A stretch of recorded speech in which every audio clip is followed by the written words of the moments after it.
Hey everybody, I'm John Cena, 16-time WWE champ, saying support WrestleTalk, because they talk about wrestling, and I like it. So do us all a favor and subscribe, please. And thank you. Support WrestleTalk! Have WWE botched Roman Reigns versus Brock Lesnar? I'm Ollie Davis, this is Luke Owen. Welcome to the WrestleRamble review edition of Raw, where it's not all gloom and doom. I enjoyed this episode personally. I am still very much looking forward to the Lesnar versus Reigns match at SummerSlam this Sunday.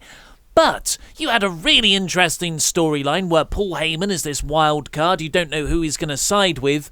And you've turned Brock into this mega heel because he has thrown to the side the last scrap of humanity he had left, and that was his friendship with his advocate, Paul Heyman.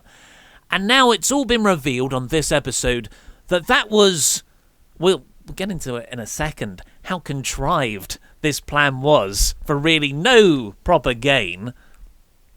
It was all a ruse. It was all a ruse. Can I make one bold prediction?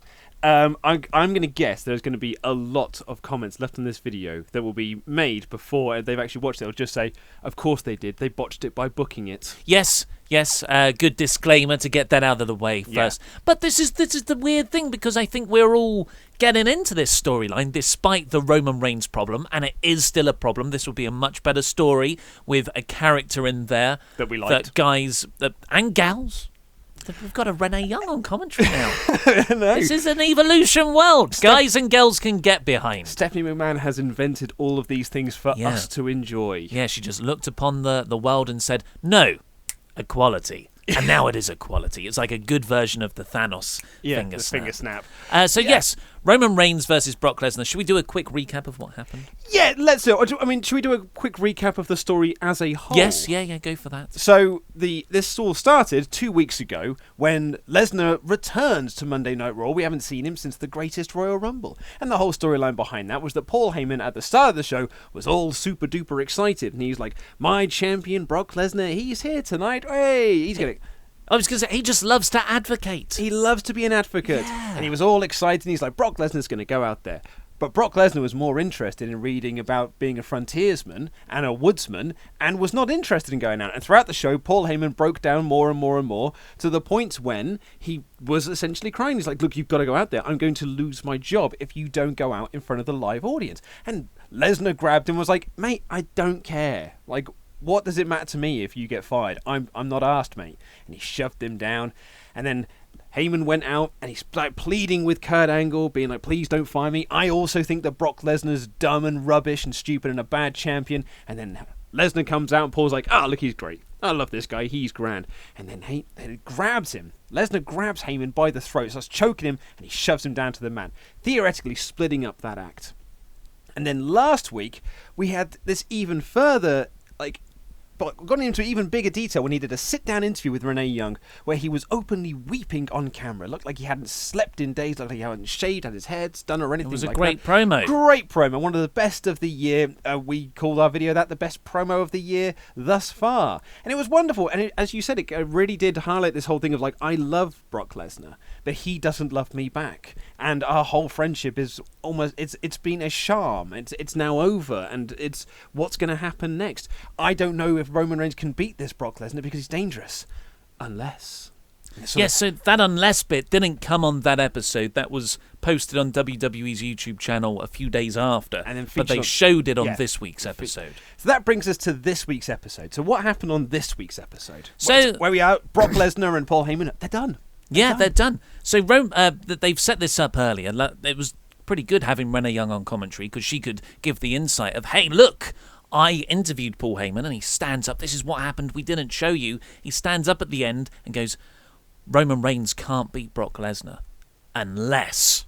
That's the cliffhanger. What I love about that is he barely even finishes the word unless. Yes, he's unless. He just gives you enough of it, and then he has a bit of a brainwave, and then he walks off, and then unless what? And you're like, oh, it's a devious plan. Oh, and then you can speculate away. He's going to side with Roman Reigns. He's going to enlist Braun Strowman. Dean Ambrose is out there somewhere. Roman Reigns heel turn, WrestleTalk news. Yes. You could do all these sorts of things. Yeah, so Renee Young sets that up, and then throughout the night on this week's episode of Raw, they're promoting the big stakes for the big dog. And if they were had by Brock Lesnar, they would have been medium well and would have been disgusting and chewy. Yeah, so there was just... I said in my review it sounds like a children's book. Oh, big stakes for the big dog. What does the big dog want? And then on the first few pages it's like all these small apples or like medium-sized burgers. I don't want those things. I'm the big dog. I want big steaks. And then at the end he gets the big steak. What were the stakes, actually? Oh, is he going to win at SummerSlam? Is he going to get the Universal title? On the line. Well, he's got his pride and the WWE Universe, the pride of the locker room at stake. The yard. Absolutely, the yard. The yard. He's big in real estate. That's his yard. If you take the big dog away, who's going to protect the yard? Anyway, so Reigns comes out. He cuts a pretty decent promo, I thought. He said he's going to take the Universal title, and Brock Lesnar's got his head up Dana White's ass. He said, I'm going to kick Brock Lesnar back to UFC so hard he's going to go up Dana White's ass, which I thought was a really, really great line. Crowd was super hot for Roman as well when he was cutting his promo. It was a good crowd throughout the night. Great crowd throughout the night. Yeah, really, really good crowd. And then Paul Heyman comes down, and Paul Heyman is like, he's got a glint in his eye, and he says, he effectively pitches that Paul Heyman can become Roman Reigns' advocate. And when he pitches that, the crowd are really into it. I was really into it. Of course, as soon as he said that, I thought, well, that's not going to happen right now. There's going to be a swerve involved. Paul Heyman name-dropped the Usos in there when he was coming down. He said to steal a SmackDown catchphrase, "It's a new day, yes it is," because Paul Heyman is happy again and he's got a plan. And then he said, the Usos are a really good tag team. And you've got that connection there. But fantasy booking ages ago, I pitched a Paul Heyman heel turn, at least at the start, and you create the family. Yeah. Like a mobster Roman Reigns and Usos thing. I remember, you beat me on that one. So that was a weird detail to put in for a different brand. I quite like it because he's essentially placating to Roman, which he then did throughout the rest of his promo. He even spoke to him in Samoan at one point. He was talking about how in Paul Heyman's early days in the wrestling world, he used to ride with Roman Reigns' dad and his uncle, the Wild Samoans, and they would teach him everything they needed to about the wrestling world, which was in Roman's promo as well. He was talking about how, hey, my dad and my uncle, they raised me to be tough in this business. So he's telling all these stories, and Paul Heyman is then speaking to on his level, being like, he taught me all the same things, and then started speaking to him in Samoan. And Roman Reigns' selling of him speaking in Samoan was really, really awesome. When he was like, and you could see the look in his face was like, yeah, this guy could be on my side. Yeah, I thought Roman was really great in this segment. It was good, and then this all sort of culminates in Heyman, like Reigns turns him down. And Heyman says, hey, look, I've got an agreement in principle. Read it over. Yep. Here it is. And yeah, Roman's selling here. He's like, oh, okay, this is actually quite intriguing. I might read it. Can I give you the quote? Because I had to write this one down because it really made me laugh. Yes. He said, okay, so Roman Reigns is talking to Paul Heyman after Paul Heyman was talking about, how tough the business is. And he said, my father taught me to swim with sharks in this business. He also taught me how to recognize the sharks that are drowning because those sharks are dangerous. And you, Paul, are drowning. Drowning. It's a good line, though. It's such a good line, but it's such a shame that you went drowning. Yeah, I thought he was going to turn to the camera, and you can see the Meg in cinemas nationwide from last Thursday. But yes, so he looks it over, and then Paul Heyman gets out like a clown pocket thing. It's like, wah ha ha, squirt, Wario style. I was going to say like the Joker. Woo-hoo-hoo-hoo. Yeah, so he's got this, like, it's pepper spray, meant to be pepper spray. He sprays it in Roman's eyes. Roman's like, oh my God, my eyes. He drops the contract, and Brock Lesnar comes down. His music hits, and Paul's grinning. Brock gives him the Universal title, and Heyman goes into holding up Universal title mode, like Kelly used to walk down to the ring with her title. And Brock does, there's nothing vicious. Considering Roman Reigns is blinded here, you could do a lot more things to him. Yeah, he put him in a chokehold, which Michael Cole incorrectly called a triangle, and then that was sort of it. And then he left the ring and he grabbed his title, and they walked up the ramp, and he was like, "No, I've not had just enough yet. I'm going to give him a whole 1F5, and then I'm going to leave."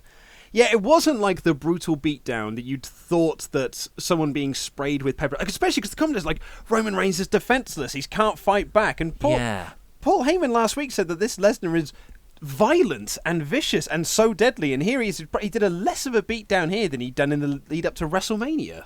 So it's like, I'm not saying this wasn't entertaining because I thought this was a great segment. Yeah, I thought this everyone's was awesome. performances were superb. Heyman was great. Reigns was great. Lesnar is, again, it's just weird how he enters USADA's testing pool. And he just got a different body shape, hasn't he? It's just weird how those two things have happened very close to each other. I don't notice these things. I genuinely don't. Like, you remember when in 2007 when the whole big steroid scandal happened, and a lot of people got suspended and came back 30 days later, and everyone was like, "Oh my god, they look so much smaller." A lot of them are like, they look more or less the same to me. Brock Lesnar looks like he's been on the opposite to whatever Dean Ambrose has been. Let's put it that way. I thought Dean just got a different haircut. Yeah, it really brings out the triceps and the deltoids. It does. So, yes, the problem here, and we enjoyed this. I'm still excited to see what happens at SummerSlam. I read because I do like Cage Side Seats' reviews of Raw, and the poor guy reviewing it was still like being quite serious, wasn't even joking. Yeah, Reigns could still side with Heyman.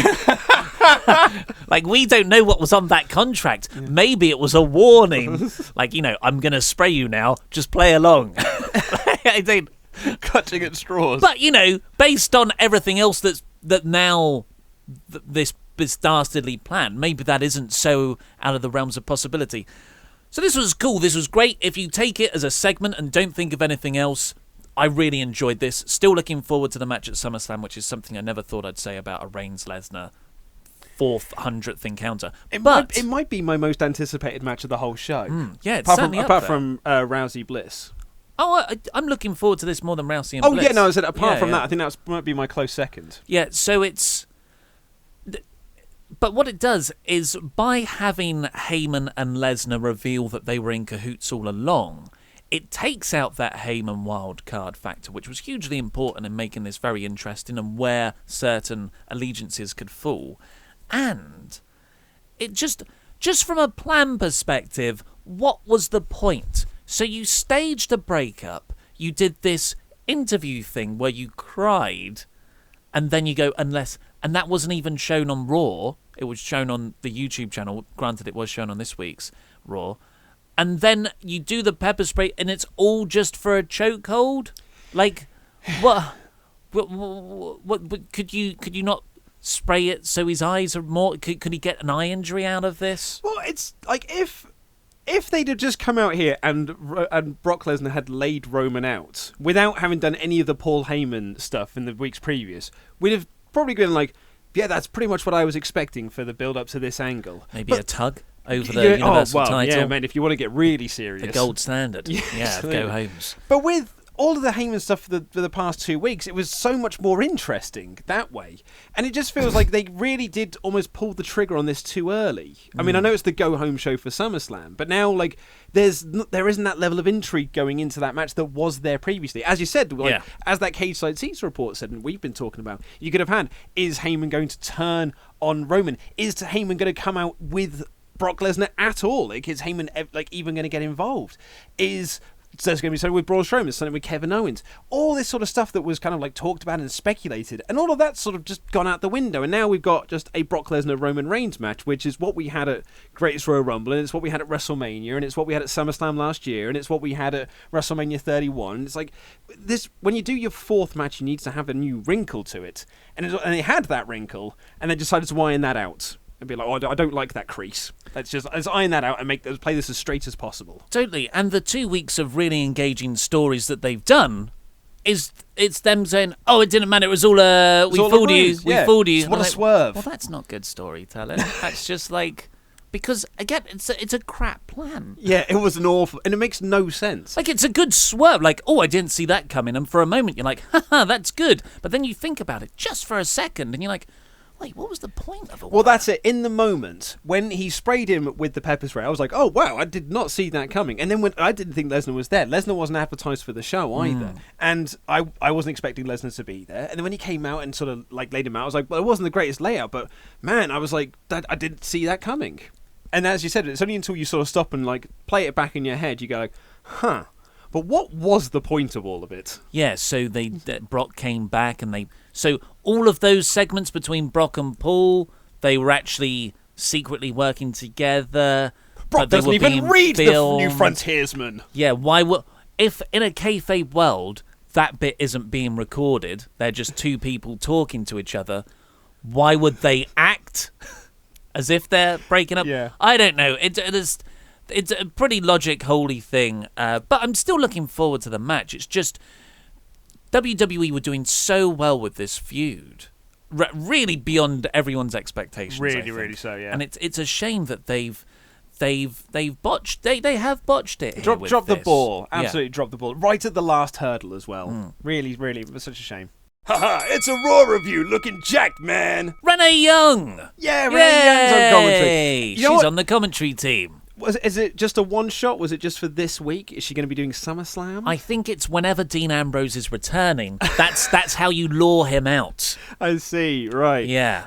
Yeah, I mean, you could tell she was nervous, as anyone would be in that position, being put into that, being such a big stage on a live show. You're bound to be nervous. And that did come out, but I thought she got progressively better as the show went on. And I thought she did a fine job. I'll be honest, I barely noticed that she was there. Yeah. But I thought, but she wasn't egregiously bad. I didn't make any notes where it was like, well, that was a dumb thing to say. That's it, yeah. So that is better than Coachman. Exactly. There's every week I write down, well, that was a stupid thing that Coachman said. That doesn't make sense, Coach. Back in the Booker T days, we were like, what is Booker T talking about? This is nonsense. I didn't make a single note on Renee other than she is there. Yeah, she's there, very solid. Yep. Didn't really add anything. I'm hoping, because she's great, we all know that she's very talented, that she'll start to put her own character in over the weeks. Like, look at when Corey Graves first started, and now look at him. So if Renee Young can have that same trajectory, and where she can sort of be the more morally outraged babyface, the antidote to Corey Graves, with Michael Cole just doing whatever Michael Cole does in the middle, screaming boss time occasionally when he just walks through airports. The big dog. Yeah, that could be a nice team there. I liked her. So it has potential, but yeah, for the first outing, didn't really do much. A solid 3 out of 5. Yeah.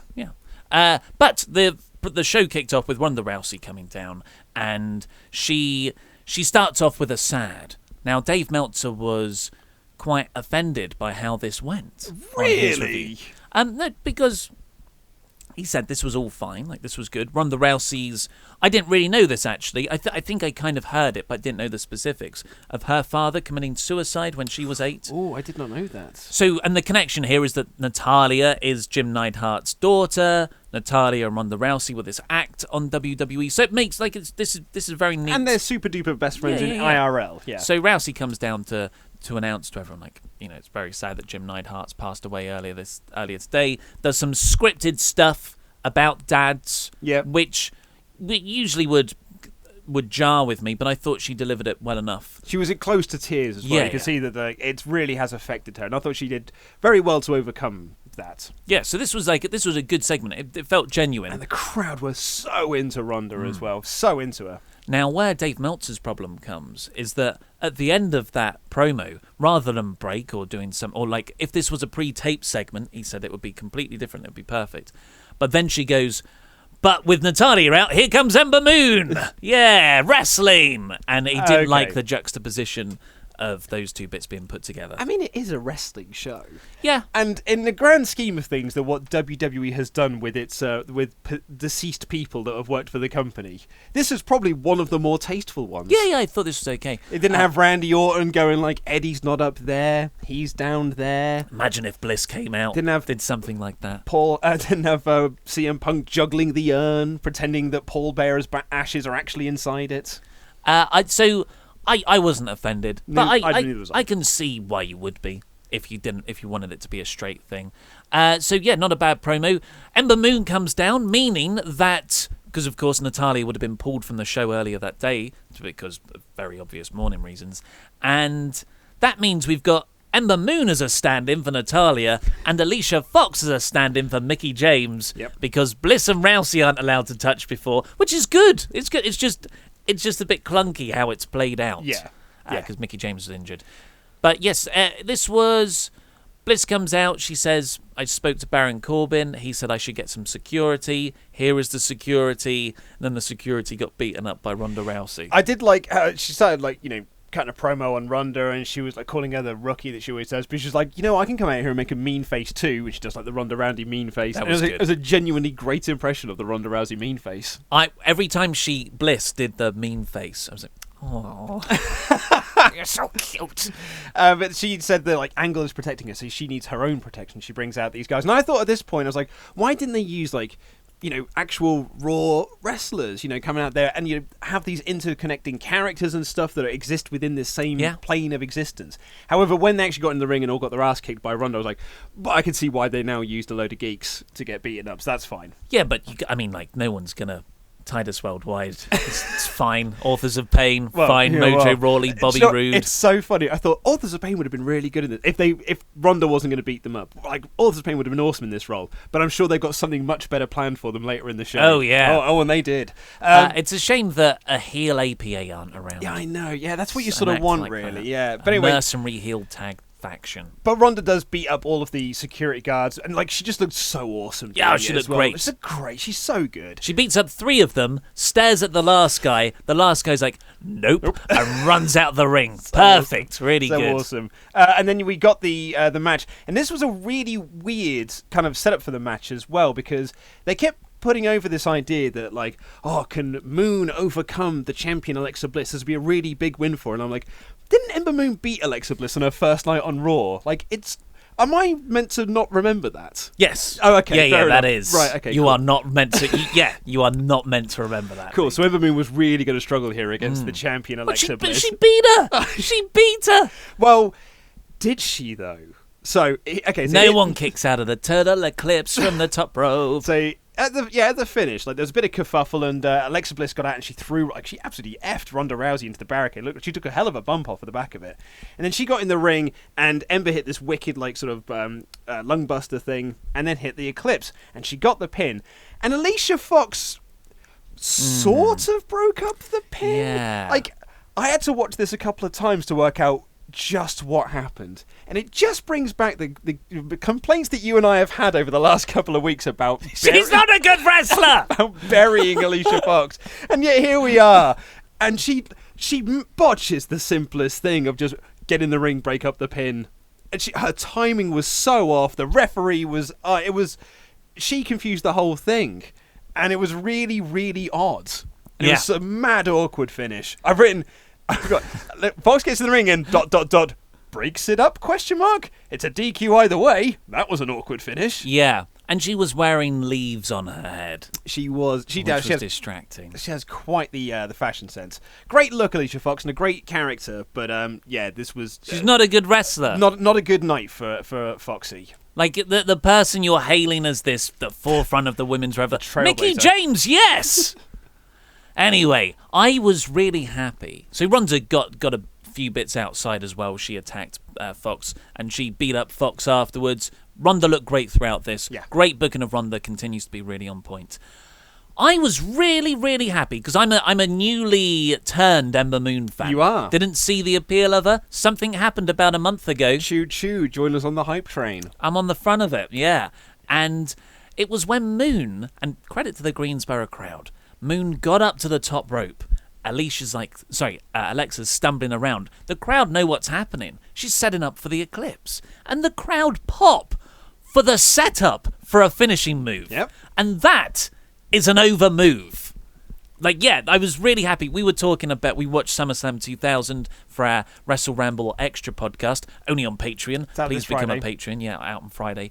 And there's a bit when Stevie Richards just collapses in the corner and the crowd explode just for Stevie Richards falling down on his ass because they know what's coming next. It's a Rikishi stink face. Yeah.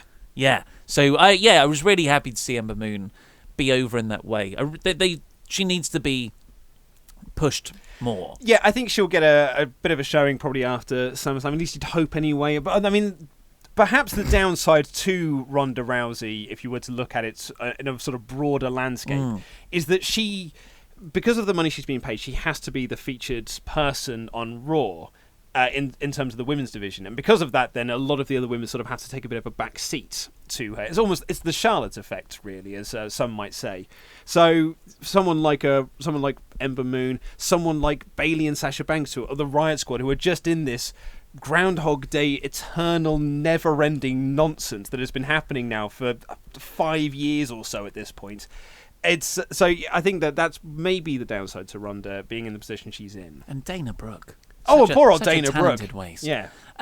Next up, we got a prolonged Brock versus Roman and Heyman flashback. Yep. That was where they played the Unle clip for the first time. And we found out about the big stakes for the big dog. That's a way to get him over, man. Just announce how he has his stakes. And it's the opposite of Brock Lesnar. Medium rare. Medium rare. Bleu. No, he has it tartar. Well, actually, a friend of mine has that. When she cooks steaks for her and her boyfriend, she just has her straight out of the packet. She just puts it straight onto the plate. And her boyfriend's is just like onto the plate. Wow. Yeah. I love steak. But if I get a bit of gristle, or like something that stretches and my teeth can't cut, yeah, I gag and I have to walk away from the meal. I can't do it. I'm really, really like, I can't do anything that sort of sticks to each other like that. Makes me gag. Yeah, being at a vegan household, I'm not vegan myself, but my wife is. Steaks, like a really well done steak, not well done, but as in like a medium rare, well cooked steak, is something that is really, really appealing to me. Love that. Big dog. Big steaks Big for the steaks big dog. for the big dog. Feed him up. I hope he's got some peppercorn sauce for it as well, Oh! because that is the king of sauces for It's a steaks. great sauce for it the really steak. is. Next up, we had Kurt Angle and Baron Corbin bickering backstage, and Baron storms off, and Dolph and Drew come in. Was I've written here, Dolph's luscious hair and Oh! Drew walk in. Glorious hair. So lovely. We said it before, but he clearly has been watching the G1 and looked at Hiroshi Tanahashi and be like, I can do that. Yeah. He's gone to a hairdresser with a picture of Tanahashi and be like, can you do this? No, they are completely different hairstyles.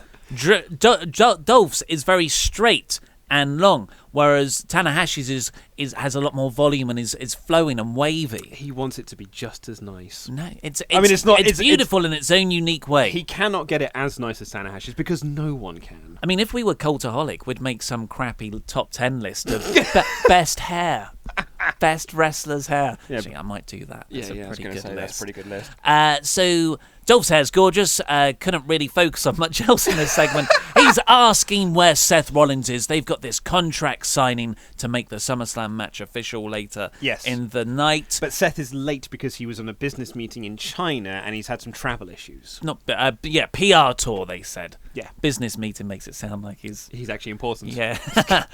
Baron Corbin beat Tyler Breeze next with the Deep Six. I know. Someone tweeted us. Was it last week we said he never wins with the Deep Six, and yet people always pop for it as a near fall. And yet here we are, 7 days later.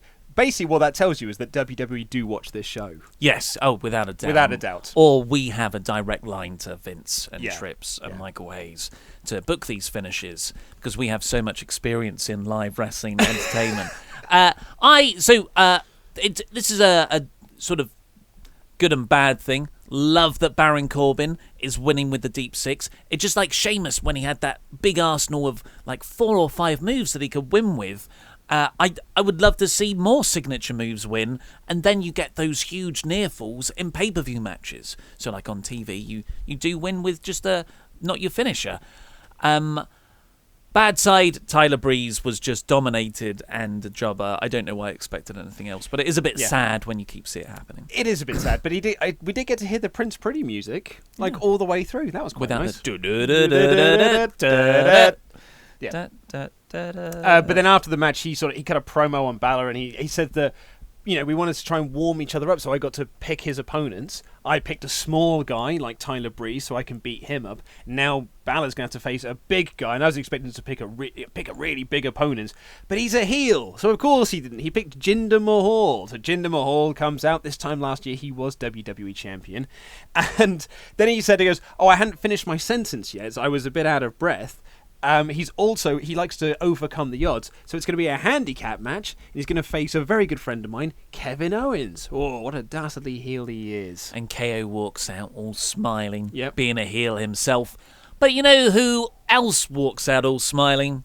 Ronda Rousey. Finn Balor. Oh, and Finn Balor, yeah. Just comes out really, really happy, even though he's just been booked in a handicap match from his feuding opponent. Thought this could have done with Finn looking a bit annoyed. I mean, I'm now I'm now a bit annoyed at Finn. Not just the WWE booking of Finn. I'm actively being annoyed at Balor now because I'm just like, stop looking stupid. Act, mate. Yeah. Like, just do a bit of acting. But like, even if maybe someone's telling him backstage, look, you're the smiling guy, go out there and smile. Just don't do that. There was a point in John Cena's career when, hey, you got to protect John Cena. He's the big cash cow. So it's like, okay, but now I'm going to be angry at you, John, because there comes a point where you have to stand up for yourself. Me and Laurie, I sort of shared a theory with him yesterday when we were on our way to D&D. That my theory at the moment is that Balor is essentially trolling everyone backstage because someone said to him, "Oh, you're the smiling guy." And so now when we see him and he's got this massive goofy smile on his face, he's doing it because, well, I've been told that's what I am, so I'm going to do it I'm going to just oversell the fact that I'm the smiling guy and just always constantly smile. Well, it's working nothing for him. Absolutely not. Kurt Angle comes out because he's a babyface and he's always trying to get one up on Baron Corbin. That's another weird relationship at the moment. Anyway, and he says, here comes Finn's partner, Braun. And Braun was really over with the Greensboro crowd. He really was. Corey said that Braun calls himself a meat mountain. Yes. Steaks and weights. Eating steaks and lifting plates. I was going to say, you can't steal Heavy Machinery's gimmick. Oh, is that their one? That's that, yeah, steaks and weights. That was Braun's Tinder thing. It was like lifting plates. And as in like weight plates and eating steaks. Oh, okay. Yeah. Or maybe the steaks and weights things as a parody of that. Because the crowd even chants steaks and weights at them. So the crowd were really hot for Strowman. And this is the best use of Braun, really, as the hot tag. And especially with Balor, who's a smaller guy, it's a great visual. Braun can do that bit where he just scoop slams Finn Balor onto the prone opponent. Yeah. Which is a Bludgeon Brothers move. I wonder if it's like a Wyatt family connection thing. That's what Wyatt's been teaching them all along. Hope he has some tag team success later on tonight. So this was a really fun match. I enjoyed it a lot, mostly because of the crowd and the guys involved. Absolutely, yeah. There was a really good spot on the outside. Braun is chasing Kevin Owens. Sunil jumps at Braun, and Braun just catches him and keeps running into Kevin Owens. So great. Yeah. Yeah, it was really cool. And then, Braun got in, power slam Jinder, and he won. And as they were celebrating, sort of Braun chased after Kevin Owens because they've got their SummerSlam match this Sunday. And Corbin snuck in and laid out Balor with the End of Days. That puts over 2 finishing moves that he can lay him out with. I liked it. I thought at this point I was like, God, Raw's off to a hot start here. I've really enjoyed this show so far. Yeah, this was fun. And my only criticism here was I felt like the whole count-out DQ story that they've been telling for the last 2 weeks with Strowman and Owens was dropped. I know. I think that this is the other side of it, which is just that, Kevin Owens can win by countout, he can win by DQ, but Braun can win by power slamming you into the earth. Well, I think there would have been a more effective way to show that. Probably. With Owens trying to make the countout or DQ happen, but then Braun getting one up on him. Dolph and Drew backstage again. They come over to Kurt Angle and say, if Seth can't sign the contract, then the match will be called off, right? And I thought, it's like 6 days. 6 days before SummerSlam. He's got travel issues because of the company. That is totally a WWE thing to do. Send you to Asia, then get annoyed at you because you're in Asia and you're not here. Yeah, that's very much a WWE thing to do. Who is Ricky Roberts? I don't know. He's an Elias Uber fan. See, okay, so I thought he's like, a local enhancement talent sort of lad. But then, I think I saw something on Cage Side Seats that was like, Ricky Roberts is great on Raw. Or like, so I assumed that he might... because Ricky Roberts is a good act. But I thought that he might be a celebrity. I don't think so. Okay, thank God for that. I'm sure everyone will correct us in the comments if not. But it was this guy, Ricky Roberts, who was dressed up in the country western star garb with a guitar, and he says he's Elias's biggest fan. He's pretty much a local jobber. He's going to have a match with Bobby Splashley. And then Elias comes out and says, hey, you're great that you're a fan of me, but you'll never be as good as me, being a really good heel. And he puts over all his accomplishments, one of which... I knew you'd bring this up. Being, and I sold out Madison Square Garden 3 different times. BS, mate. You have not sold it out. But Yeah, and the New Japan Ring of Honor show did in 6 minutes on last Friday. That is definitely a jab. well, you see, the thing is, though, I mean, a lot of people have told me this on Twitter. They only sold it out because it's WrestleMania weekend. It's got nothing to do with the fact that the company's really popular at the moment and people like it. It's only because it's WrestleMania weekend it's sold out. That's the only reason. Which really explains All In. Yeah, keep telling yourselves that. So Bobby Lashley, Elias also plugs his Walk with Elias wristband. Well, no, he plugs the wristbands say Walk with Elias, but they don't. They say What Would Elias Do? I didn't see that. He stumbled over his words because he's so used to saying his Walk with Elias stuff that he was like, and my new wristbands that say Walk with What Would Elias Do? Maybe he's a great heel. He's working a still. So Bobby Splashly comes out and Elias is like, you have to beat him. Bobby's obviously like, I'm really big. The bell doesn't even ring. Robert smashes the guitar over Bobby's back. Bobby no-sells it, gives him a huge spinebuster bomb thing, and then walks off. So there was no pin, there was no match. Bobby didn't technically beat anyone. I thought it was a bit of a weird end. I don't know what this was all about. All told, because Bobby came out to much less of a reaction than Elias, which I think says a lot about the way that they've treated Bobby Lashley since his return.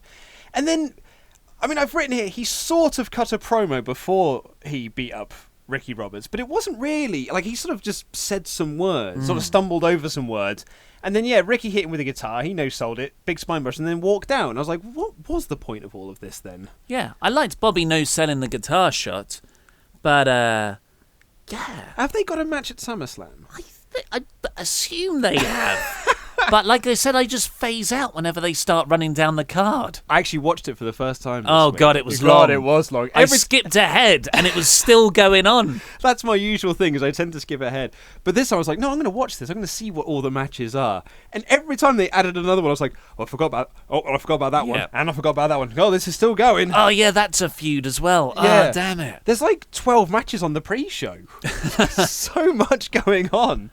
So I'm loading up the card now to see if there is actually... I should have gone to Wikipedia. This is always really exciting stuff. Googling stuff. You carry on talking. I'm just Googling stuff live on air. So next up, we had the B team backstage. Bo was working out the odds of success for their next match, which was a triple threat for their tag titles against the Deleters of Worlds and the Revival. And he accurately works out, we've got a 33 1/3% chance of winning. I thought this was actually quite funny. Nice little gag. Because Curtis Axel kind of had the best line of all of this, though, when he says, we're the B team, and you can't spell Raw Tag Team Champions without B team, and a bunch of other letters. Yeah. It really made me laugh. So they are funny. They are. But they are also the tag champions. I think that's where it grates with me. It doesn't. Good grief, is that the list? Yep. It's still no. There is no. It's Elias that's going to perform his greatest song at SummerSlam. So there'll be like an angle, I'd imagine, with him and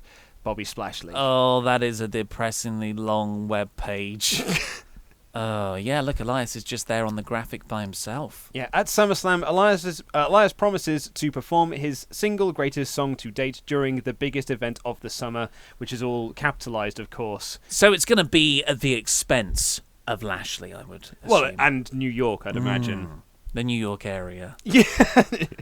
So yes, the B team went out for their match, their title defense against the Leaders of World and the Revival. This had a commercial break in it, so it was probably about a 10-minute match overall, but we as TV viewers only saw 5 of them. But for the time they were given, really fun stuff. Yeah, I actually really enjoyed this. I thought this was really good. Yeah. Cole also said, and actually this is a good bit of commentary from Michael Cole, he said that the tag team titles haven't changed hands in Greensboro since 2001. Oh, that was a really nice little touch. That's the kind of fact I like to hear, Michael Cole. Not some made-up ones, not some nonsense. That's really interesting. But yeah, Matt also did his V1 gimmick at one point during this. He shouted V1! Did he? Which Corey Graves even brought up, and he was like, it's very weird that he's doing his Mattitude gimmick for a second there.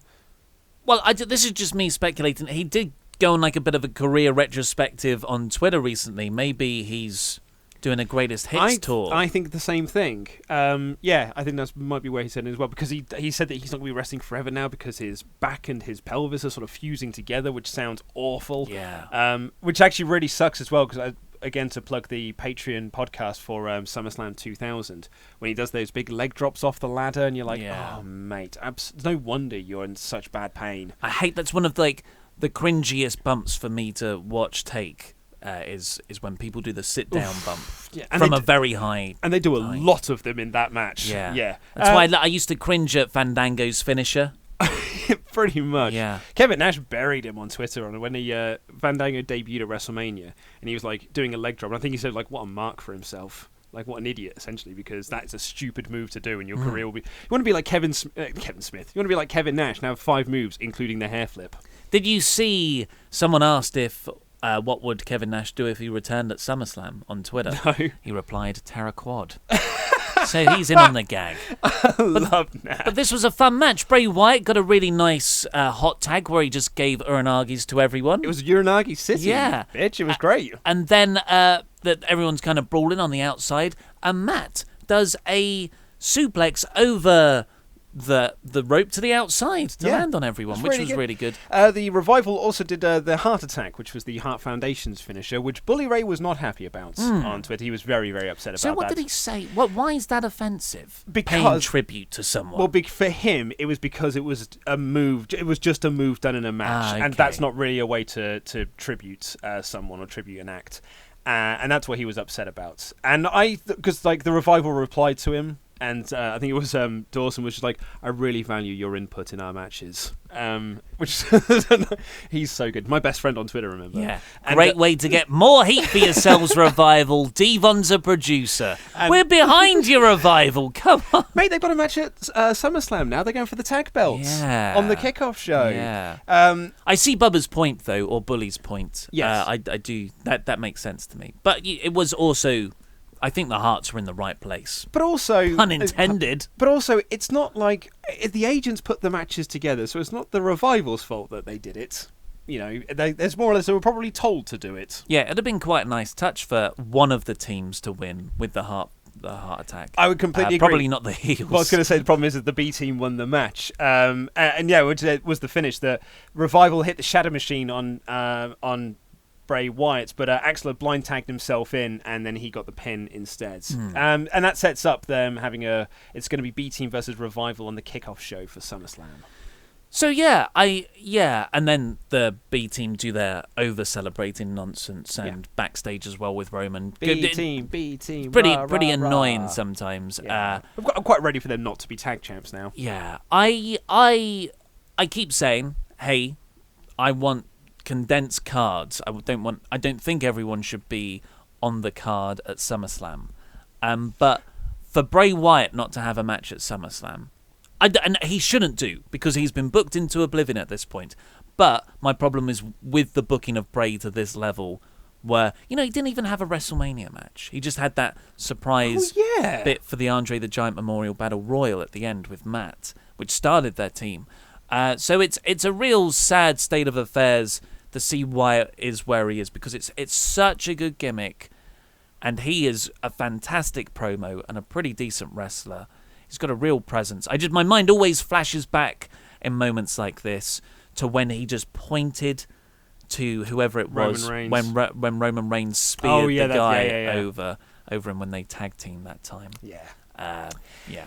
Anyway, Roman was walking backstage and the B team celebrated near him, and then we got the big stakes for the big dog. Just before that, we had Drew and Dolph backstage. Sorry, These were peppered throughout the night very, very smartly to keep this plate spinning. It's the show-long storyline. Really. Yeah, and Dolph comes back with a contract. He's like, hey, I've got a problem with this contract.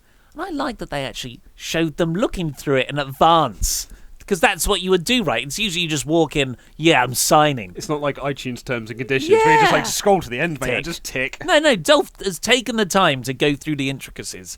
And he says, I've got a problem here, Kurt, with the idea that anyone can be in Seth's corner. And Kurt's like, hey, if I take that out, you won't be allowed to have Drew in your corner. And Dolph's like, okay, fair enough. I mean, who's going to get in Rollins' corner? It was such a good foreshadowing of what was going to come. Yeah. Didn't reveal it or give it away, because it could have been Jason Jordan. But I thought this was very, very good stuff. I like this a lot. What I didn't like as much, though, because then we got the big stakes for the big dog. So, okay, that was like the end of hour 2. And I was thinking, like, this episode's been really, really great. I really enjoyed, like, the opening stuff. I've enjoyed, like, most of the matches as well. I've been really enjoying the show. Loved that Roman Reigns segment. Even the tag match was decent. Yeah, I was like, I'm super into, like, this show. And then it sort of fell off a cliff for a long period of time in the third hour and it kicked off with this 6-man tag. And so it cuts back to the announcers. They're like, oh man, this heinous attack that Brock Lesnar has done on Roman Reigns. Here's loads of clips of it if you've just tuned in, all this sort of stuff. And then it cuts back to the ring, and there's 6 people in the ring. And I was like frantically trying to take notes of working out who's on the apron, who's in the ring. And before I knew it, the match was over. Yeah. And there was a SummerSlam promo in the middle of it. Yeah, it went about 3 minutes of TV time, I would say. And it was Bobby Roode and Titus Worldwide versus Mojo Rawley and Authors of Pain. Can you get more Raw undercard than that sentence? And Roode pinned Mojo. It's twice he's beaten him now. Yeah, clean as well. It was beat him the previous week. Which really, like, what was the point of all this Mojo, like, push you were doing with him beating up No Way Jose week in, week out, and then storming into the locker room and being like, I could beat all of you, and then Bobby Roode beats him twice in 2 weeks. Every single person in this 2 storylines that's been merged together, the Titus Worldwide versus Authors of Pain and Bobby Roode versus Mojo Rawley, everyone is getting less appealing by the week. Yeah, really so. And it's a real shame because, like, obviously Titus Worldwide are a write-off and Mojo Rawley is promising, but he's not like a super fan favourite. But Authors of Pain and Bobby Roode, it's just ridiculous. There was absolutely no point for this. And like you said, it did... It sort of derailed Raw slightly. Not for a long time, because it was only about half an hour. This and the infinite Sasha Banks, Bayley, Ruby Riott Squad feud. Yeah. And then you had like a hot ending segment. So it was actually overall a very good episode. But it's a 3-hour show. It's hard to maintain stuff like that that's super engaging all the time for 3 hours. I mean, it would have been better if you just gave the tag match an extra 10 minutes, the 3-way, rather than have this. I completely agree with you. Did you really need this match? This match served. This match was there to be your piss break, essentially, after the big hot Brock Lesnar Roman Reigns angle. It was back in the old day. This would have been a women's match. Yeah. And they still had one of those as well. So old habits die hard. Yeah, because then we got backstage. We see Roman being looked at by doctors, and then we got a really nice video package for Jim the Anvil Neidhart. It was nice. WWE do video packages better than anyone, but I had a bit of a bitter taste in my mouth at the end of it because it closed saying, and of course Natalia is his real life daughter, who is part of the women's evolution. I must have glazed over that. Yeah, and I just thought, that at all. Really? Did you need that line in here? Because that's so obviously PR. Yeah. Meltzer had the problem earlier on with the 2 promos. I wasn't necessarily offended by that, but here I was. Did you really need that? I just didn't hear that bit at all. And actually, that does leave a bit of taste in my mouth as well. I mean, I thought you were going to say it's because at the end of it, so they had, and they talk about how, and Jim Neidhart had that classic SummerSlam match against Demolition at SummerSlam 1990. Segue. And it's SummerSlam this weekend. Let's run down the card. And they just ran down the card for hours and hours and hours. And then before I know it, Sasha Banks' music's playing, and she's in the ring. I was like, how long has she been there? And then I was like, cool, so Sasha Banks' music's playing. And then the goddamn Riott Squad music hit, and I thought, how do I keep having to watch this match over and over and over again? At least this time it was slightly different, because it was Sasha Banks versus Ruby Riott. In a singles match. Match, yeah. And it was essentially just Ruby working over Sasha's hands. Sasha's dive to the outside onto Morgan was awesome. That was great. It was really good. It didn't seem like there was enough space on that side of the ring for her to do that. It looked like she just went horizontal into the crowd. Yeah. I don't know how she ended up with the Riott Squad. That looked amazing. What didn't look amazing was Ruby's working over the hand. Then she puts Sasha's hand in the sort of the hand hole for the steel steps and then kicks the steel steps. Sasha sells it like a hand's been broken. I don't know what that does. Just sort of vibrates your hand. Yeah.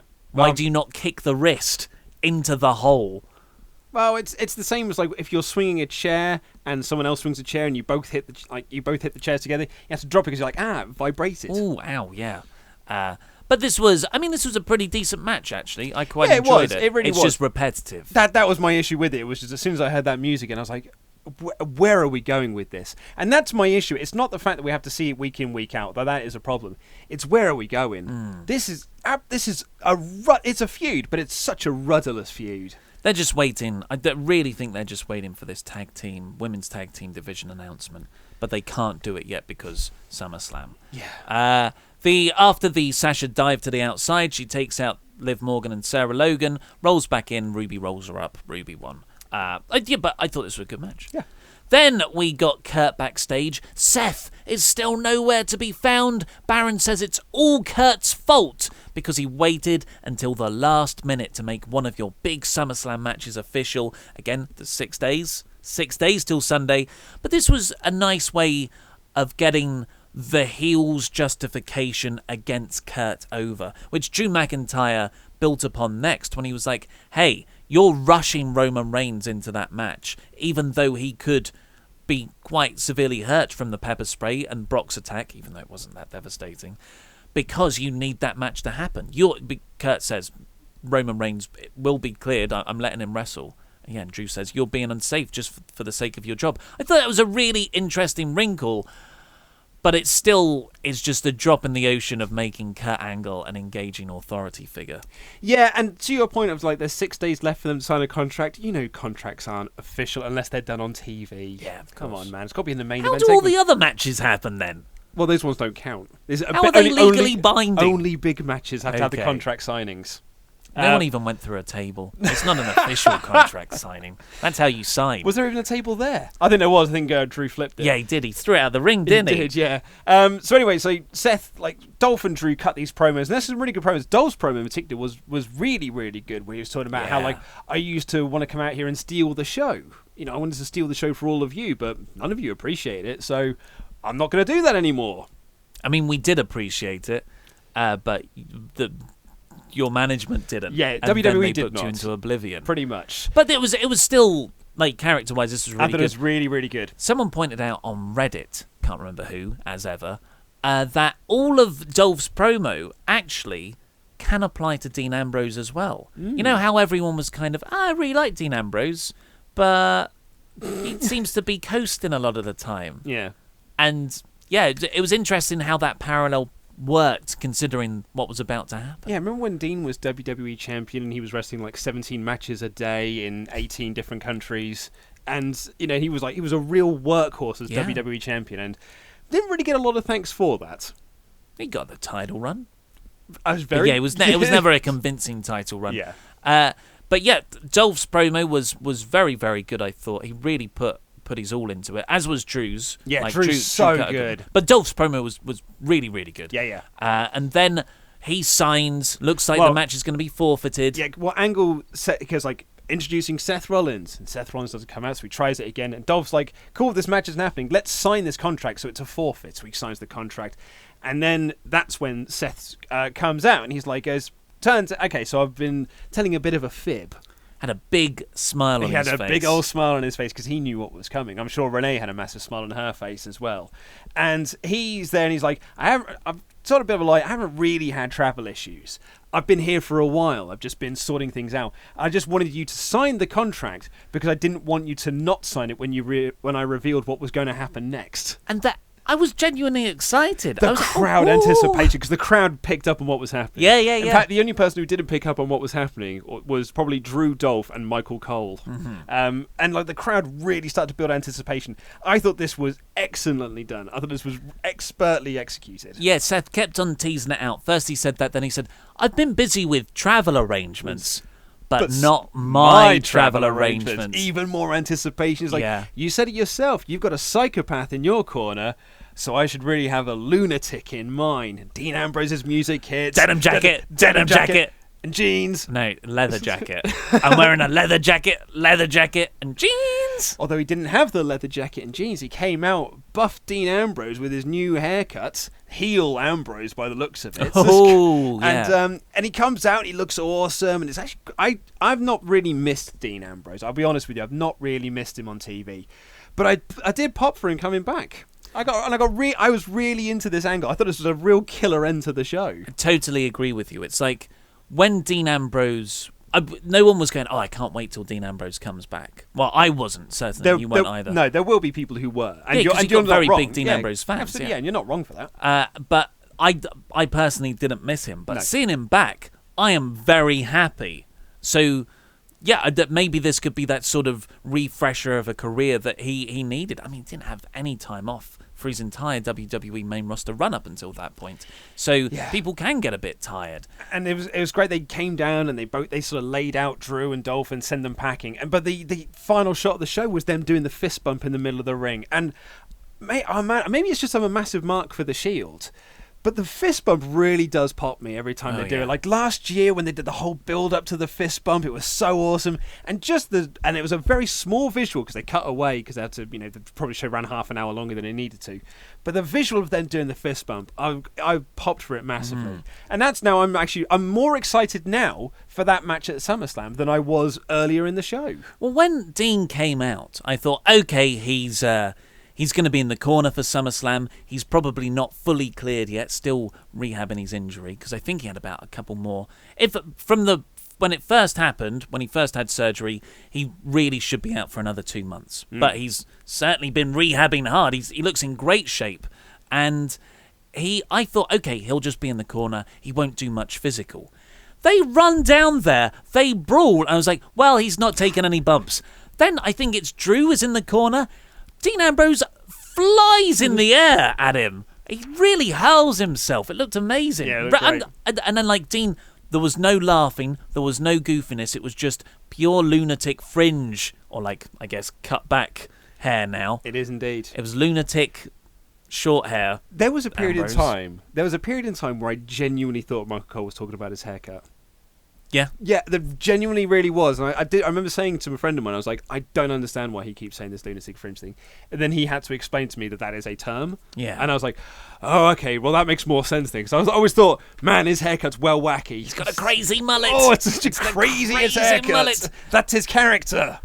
So, yeah, really, really happy to see Dean Ambrose back. Yeah. It was a really great go-home angle. I thought this was a really great go-home show of Raw. Yep, I really enjoyed this week. I thought it was a really terrific show. Because you look at granted, there was a bit of undercard boring bit in the middle, but really that was the only bad part of the show. Everything else was either enjoyable or pretty damn good. Yeah. Logic holes aside, that isn't how WWE book. We're kind of used to that you have these kind of contrived plans that play out. But Universal title, Intercontinental title, Women's title, really prominently featured feuds that I want to see the matches for this Sunday. It's just a shame there's also 25 other matches that might drown them out. Finn Balor versus Baron Corbin, man. I mean, it had to be on SummerSlam. It had to be on the main card. So I gave this a 4 out of 5, a core. I enjoyed it thoroughly. How about yourself? I might have even gone a high core, to be honest with you, because it's for me. Like I thought the first 2 hours were awesome, and then there was like third hour dip because the first like 2/3 of the third hour were quite. It's that undercard, the 6-man, and the Bailey Banks and Ruby Riott match. It was just like nothing. It felt like nothing really happened in that. But the final killer angle really did lift the show back up for me. It's how you leave them, folks. There's also the slight problem of the Heyman Lesnar Yes, Reigns. Absolutely. Yeah, that weirdness of the story got some issues with that as well. But it was still good. Overall, I thoroughly enjoyed the show. I thought it was really, really good. Well done, WWE. That's all we've got time for today, though, so please click the videos that have just appeared on our laps to catch up with the latest WrestleTalk stuff, and this button right here that will subscribe you to the WrestleRamble podcast on Apple Podcasts. They've changed their name recently, and you get exclusive intros and outros there. I've been Ollie Davis, this has been Luke Owen, and that was Rambling.